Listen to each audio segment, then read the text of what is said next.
Dans une maison sans fenêtre, une femme dort sans rêve. Le monstre n'a pas de griffes, mais il sait tendre ses pièges.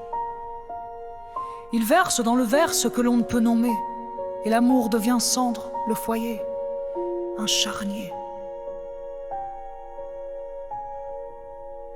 Les regards s'enchaînent dans l'ombre d'un écran, des corps s'envoient qu'on traîne, une épouse, un néant. Il croyait à un jeu ou feignait d'ignorer, mais un cri sans parole ne peut se pardonner.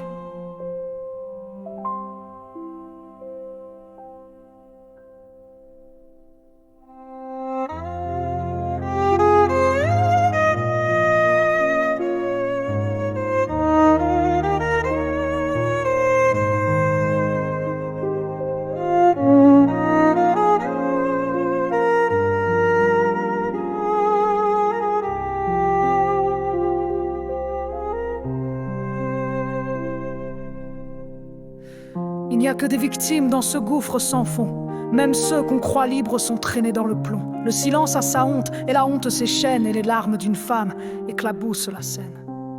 Au début c'était doux, c'était même ordinaire, des mots simples, des jours clairs, un mariage en lumière. Elle croyait à l'amour, elle a tendu les bras, mais l'amour d'un démon, ça ne se voit pas.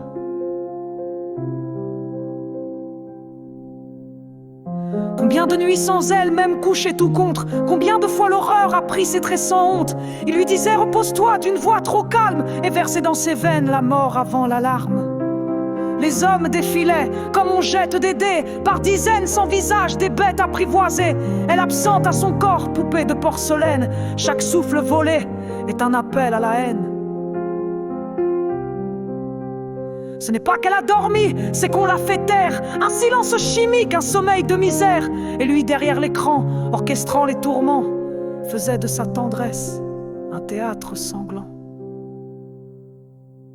Mais l'amour, où est-il dans ce cimetière de gestes? Était-ce une illusion, une farce, un conteste? Ou bien ce même amour, rongé par sa démence, a-t-il un jour vibré avant l'indécence?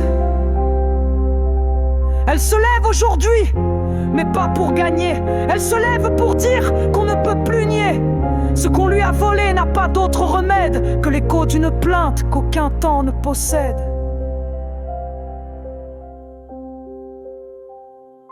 Et si l'on cherche encore une logique au mal, c'est qu'on n'accepte pas que l'amour vire au banal. Était-ce un masque, un jeu, une simple stratégie, ou l'ombre d'un amour qui s'est pendu à l'envie?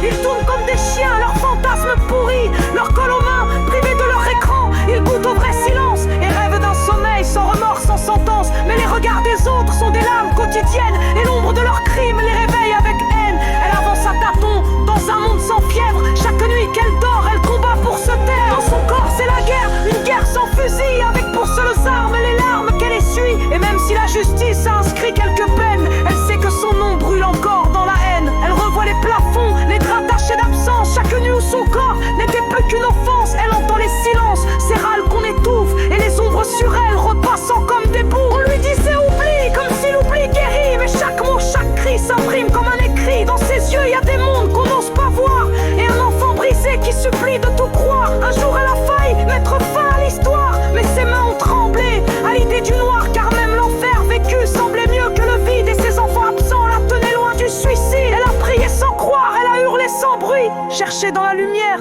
un écho à ses nuits. Mais le monde est bancal, il détourne les yeux et la laisse parler aux démons silencieux. Dans la glace un fantôme, plus tout à fait humaine, avec des cicatrices qui hurlent sans peine. Elle tend les bras parfois dans l'espoir d'un pardon, mais qui peut réparer les morceaux d'un violon? Elle écrit sur des feuilles ce que personne ne lit, ses cauchemars à l'encre de ses jours détruits. Et dans chaque poème, une larme dépose l'amour qu'on lui a pris, comme on arrache une rose.